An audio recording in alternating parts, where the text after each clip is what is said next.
Hello student, welcome back to my YouTube channel. आज के हम इस वीडियो में 10th क्लास के कुछ महत्वपूर्ण क्वेश्चन आंसर को समझेंगे और उन्हें याद भी करेंगे। यदि आपको ये आंसर याद हो जाते हैं तो प्लीज़ चैनल को सब्सक्राइब कीजिएगा और वीडियो को लाइक भी कीजिएगा। चलिए तो बगैर टाइम वेस्ट की वीडियो को स्टार्ट करते हैं। चलिए तो हम सबसे पहले क्वेश्चन समझ लेते हैं। तो क्वेश्चन में लिखा है राइट। राइट मतलब लिखना है। क्या लिखना है? 3 थिंग्स मतलब 3 चीज़ें लिखना है।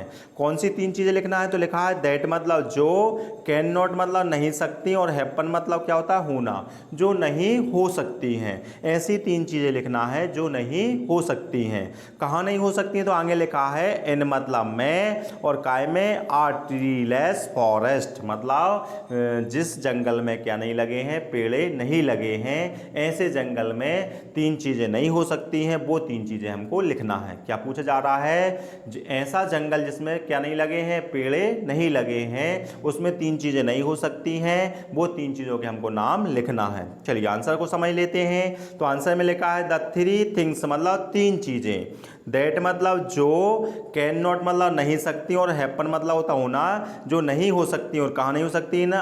ट्री लेस फॉरेस्ट मतलब जो इस जंगल में पेड़े नहीं लगे उसमें नहीं हो सकती हैं, वो 3 चीज़ें आर मतलब हैं। अब पहली चीज़ का नाम लिखा जा रहा है तो क्या नहीं हो सकता है? Sitting of the bird. Sitting मतलब बैठना, किसका? ऑफ बर्ड मतलब पक्षियों का बैठना नहीं हो पाएगा, क्योंकि उस जंगल में क्या नहीं लगे हैं? ट्री नहीं लगे हैं, तो अब पक्षी कहाँ बैठेंगे? इसलिए बताया जा रहा है कि उस जंगल में क्या नहीं हो सकता है? द सिटिंग ऑफ बर्ड, पक्षियों का बैठना नहीं हो सकता है।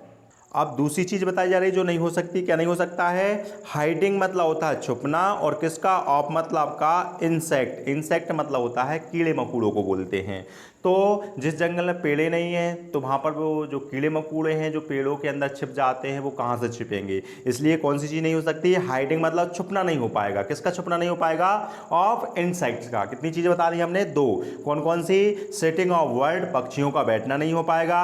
हाइडिंग ऑफ इंसेक्ट मतलब कीड़े मकोड़ों का छिपना नहीं हो पाएगा। अब तीसरी चीज़ बताई जा रही, तो क्या लिखा है? द सन मतलब जो सूरज है ना, बरी मतलब होता है गड़ाना होता है, लेकिन यहाँ पर इसका अर्थ निकालेंगे अपन, रखना निकालेंगे।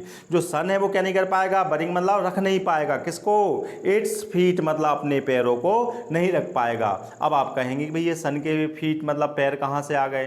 तो उसकी जो रे होती, जो किरणें होती हैं, उसको बोला जा रहा है। यहाँ पर कवि ने उसको क्या कर दिया है? पर्सोनिफाइड कर दिया है। तो इसलिए जो सन की जो किरणें हैं उसको उसके पैर बोला जा रहा है। तो तीसरी चीज क्या नहीं हो सकती है? जो सन है ना, वो क्या नहीं कर पाएगा? बरिंग मतलब रख नहीं पाएगा। क्या नहीं रख पाएगा? इट्स फीट मतलब अपने पैरों को नहीं रख पाएगा। कहाँ नहीं रख पाएगा? इन द शैडो मतलब छांव में, और काय की? ऑफ फॉरेस्ट मतलब जंगल की छांव में अपने पैरों को नहीं रख पाएगा। ये 3 चीजें उस जंगल में नहीं हो सकती हैं।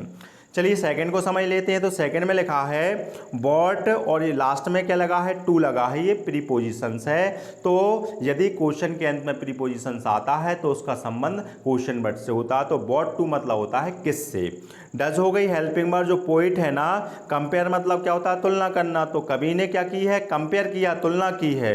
किसकी तुलना की है? ब्रांचेस मतलब शाखाओं की, जो पेड़ों की जो शाखाएं होती है ना, उसकी तुलना की है। तो क्वेश्चन कह रहा है बॉट टू मतलब किससे की है। तो यहां पर हमको बताना है जो कवि ने शाखाओं की तुलना की है तो किससे की है, उसका नाम लिखना है। चलिए तो आंसर को समझ लेते हैं। तो क्या लिखा है? द पोइट कंपेयर्स मतलब तुलना करता है। किसकी तुलना करता है? ब्रांचेस मतलब शाखाओं की। और किससे करता है? टू मतलब से। किससे? पेशेंट से। किससे तुलना की है उसने? पेशेंट से की है। कौन से पेशेंट से? जो न्यूली डिस्चार्ज, जो अभी अभी क्या हुआ है? डिस्चार्ज हुआ है। कहां से? फ्रॉम द हॉस्पिटल से। फिर से देख लें, कवि ने क्या किया है? कंपेयर्स की है। किसकी? ब्रांचेस मतलब शाखाओं की। किससे? टू पेशेंट से की है। और कौन से पेशेंट से? जो न्यूली डिस्चार्ज, जो अभी अभी डिस्चार्ज हुआ है। कहां से? फ्रॉम द हॉस्पिटल से।